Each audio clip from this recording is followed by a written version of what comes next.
Okay, rumors and news, you in the right place. Want a community that's cool, you in the right space. You want tips? Subscribe now and ring the bell. Then go to the park and give them hell. The Boot Squad is an organization with all winners. Soldiers up in formation, we all killers. And when you step on the court, yo, you're our dinner. When I play D in the fourth, yo, Kawhi Leonard. So you don't know your boy Brutal Sim on the scene, wicked and mean, with a next tutorial for y'all, man. So y'all know what it is by now. Brute Squad, stand up.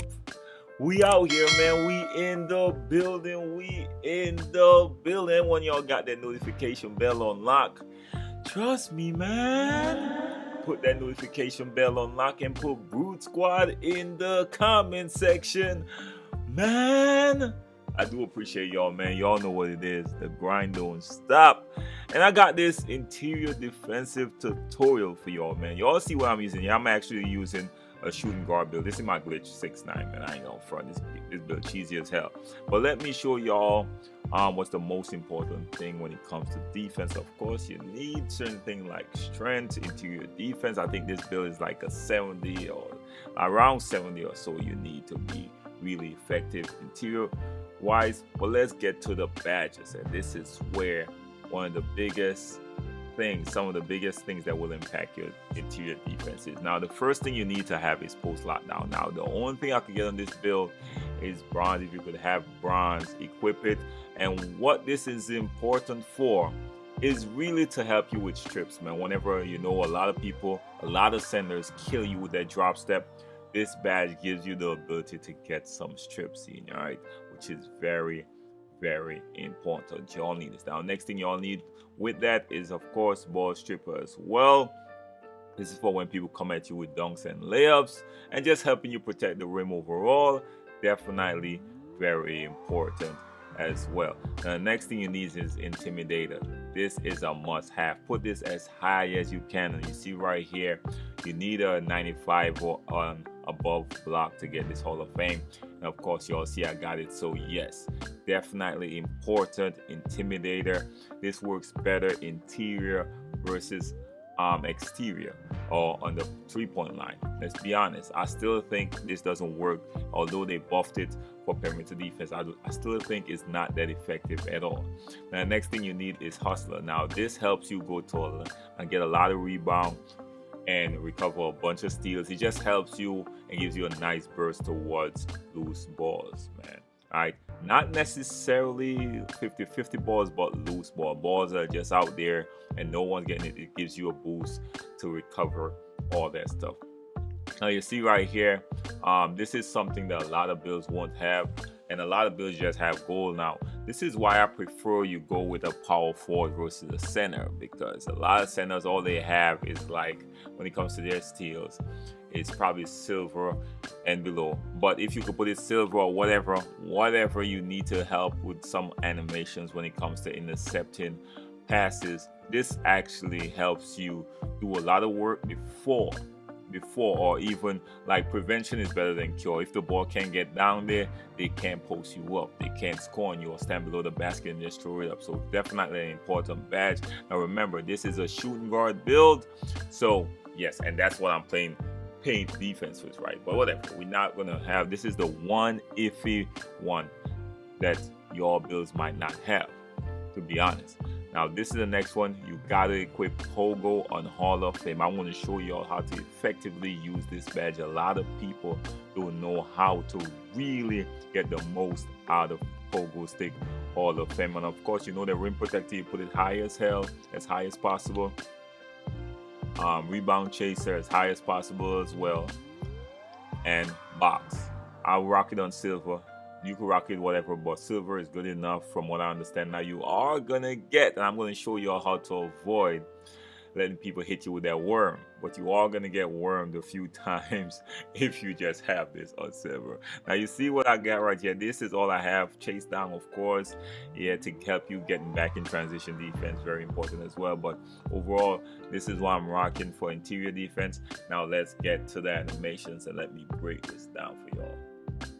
By now, y'all, we know that prevention is better than cure. And if you could stop something before it even get off, man, just do it. All right, so that's why I actually recommended that you all equip Interceptor. Try to get it as high as possible. If you could get it on silver, get it on silver. If you could get it on gold, get it on gold. If you get it on Hall of Fame, get it on Hall of Fame. Whatever you could get that Interceptor on, get it, and try to play towards the ball a little bit. Don't play too much towards the ball so you could get backdoor, but enough for you to get a hand in the lane. Hopefully you got the longest wingspan, because I hope you all know that there's a correlation with the longest wingspan on the longer wingspan builds and Interceptor. They tend to be more effective with long arm builds. You see right there, I actually held my hands up, and you're not gonna always get it. Sometimes you're gonna go for it and stuff like this gonna happen, of course. You just gotta go back and then move off for instinct, man. Snatch block, easy money. All right, so let's move on next. That post defense badge.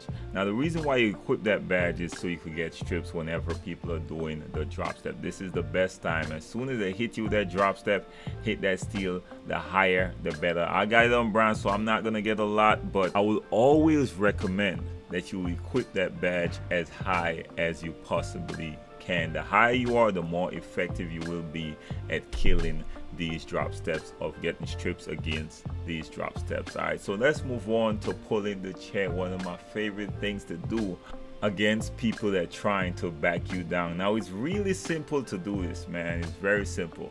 Whenever someone is trying to back you down, as soon as they hit you that bump, that's when you got to press the same button that you take charges with, which is the B button if you're on the Xbox and the O button if you're on the PS5. As soon as they hit you that bump, that's when you press that take charge button, man. And you just got to tap it. You don't press and hold it. You just tap it, man. Just a quick tap, ain't nothing much. Don't over tap it, but just one quick tap, and you got to time it with the rhythm of the bump. Very simple, very effective. Now this is something that a lot of people are going to debate on, because I hear a lot of people say this doesn't work, but it's very good for you to stand your ground, man. Look at this dude trying to bat me down. What am I going to do? I'm not going to bite, I'm not going to jump, and what I try to do is walk under him whenever he decides to do his move. Whenever I push the right stick up, I kind of push the left stick towards him in that animation. Check this out again, y'all. Now I know a lot of people said there haven't been a lot of success with this, but I've been doing this with this build right here, which is a kind of undersized power forward type build, and I've been getting a lot of success, especially when I'm not standing below the rim. Because you know how it is with someone get you below the rim, you basically have to jump, right? Now here's a situation where I didn't jump and all, and this is a good example of why you shouldn't jump, man. You just always have so much going on. I gotta help recover, you know, and I just playing a lot of positions right there. See that dude, I had to help. Now if I jumped once, I would be out the play, and look at me, I just stay strong and just kept my hands up. But guess what? Once again, I was not below the rim. That is important. That is key whenever you're playing really good interior defense. Try to avoid getting pushed too deep below the rim, because there is a kind of restriction. Look at me, I got him out here, he's a little bit out, I'm holding my hands up, I'm still good, I don't have to jump. I do not have to jump. Now if they catch you too deep, then you might have to jump, of course. But once again, in that animation, you saw when I put my hands up, I was moving towards the offensive player and not just my hands up in a neutral zone. Right here again, get my hands up, I didn't jump, and I went up, hands up towards him. He got the board. You know 2K always finesse you. I jumped by accident right there. I'm still playing that position, still not jumping, trying to get in the lane, wasn't there, hands up, push him out a little bit. Now I'm still good, you know, and this is just me staying disciplined overall, man. Anything that come into the paint, I got, because I haven't jumped, so I'm still able to still be in all these plays defensively. And a lot of these have to do with you just having a good feel of the game. And look at it right here, I'm still trying to play towards the ball a little bit with not leaving my guy, of course. And everything that come across, the key for me is my guy. And look at me right there, going out, contest, not jumping, had enough because he didn't get me under the rim. So what y'all gotta take from this is try to avoid getting pushed too far below the rim, or try to keep the offensive player away from that below the rim area, man, because that's definitely a danger spot. Look at even this position, he's still a little out enough for me to play up, and I still didn't jump. Now let's move to the most important thing is when to jump. Because you know how it is, man. It's very hard to just keep someone out of just standing below the rim. And when you go look at these clips, you're going to see that they're all going to be like closer towards the rim than the previous one when I wasn't jumping, right? That's how you know that you have to jump.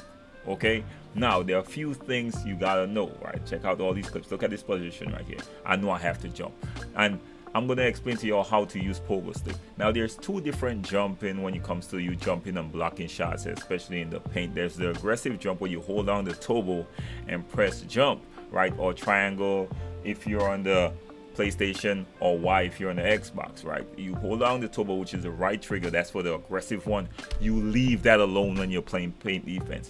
You got to jump using just by tapping that Y button or the triangle button, and that helps you make the most of that pogo stick. I'm telling y'all, man, right?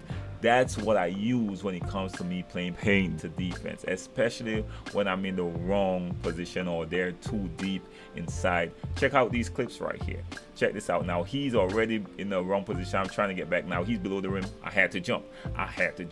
Either way, if I mistime that jump, with me just using Y would give me enough time to recover and jump again using Hall of Fame pogo. Hall of Fame pogo is so OP when it comes to playing that paint defense. You could bait and jump early if you want to, and then you still have enough time to recover. Trust me. Just remove or stop pressing that turbo button whenever you jump, and you will be pretty good. Now remember, there is never a one size fits all based on the situation. Now check out this clip right here. Now this clip, he actually caught it a little bit outside, right? So I was still in a good position, so I didn't bite the first time. He pump fake twice, and guess what? Easy block, easy read. Now remember, he did dribble from all the way over here, so I was like, yo, it's close to 3 seconds. He did put 2 pump fakes. Now I could contest the shot. You know what I mean? So you got to assess a lot whenever you're playing that interior defense, man. All right. And that's basically it, man. Check this out. Check out the rest of the clips, of course. Going to help you all out. As I said before, these are just some tips. What you should take away from this video is, number 1, try to keep them far as possible from that below the rim area. That's pretty much the danger zone. Whenever they got into that zone right there, you could actually start jumping, but not by pressing down the turbo button or the right trigger whenever you're trying to contest the shot. That's for you to activate that pogo stick. Very important. And don't forget, y'all, prevention is better than cure. If you could try to get into the lane and get some steals, that would be good. And of course, I did show y'all how to pull the chair at an effective rate as well. But anyways, man, let me know what y'all think about the video. Y'all know what it is. Your boy Sim. You know I'm gonna always keep dropping these banger tutorials, and let me know, I'm gonna be working on a passing tutorial to help y'all turn down on your turnovers. We'll be getting that soon. And if you're first time to the channel, make sure like the video, share the video, and hit your boy a subscribe. If you're not your first time, like the video, share the video. You never know who's gonna be informed, y'all. Your boy Simon, love, respect, bless up, peace.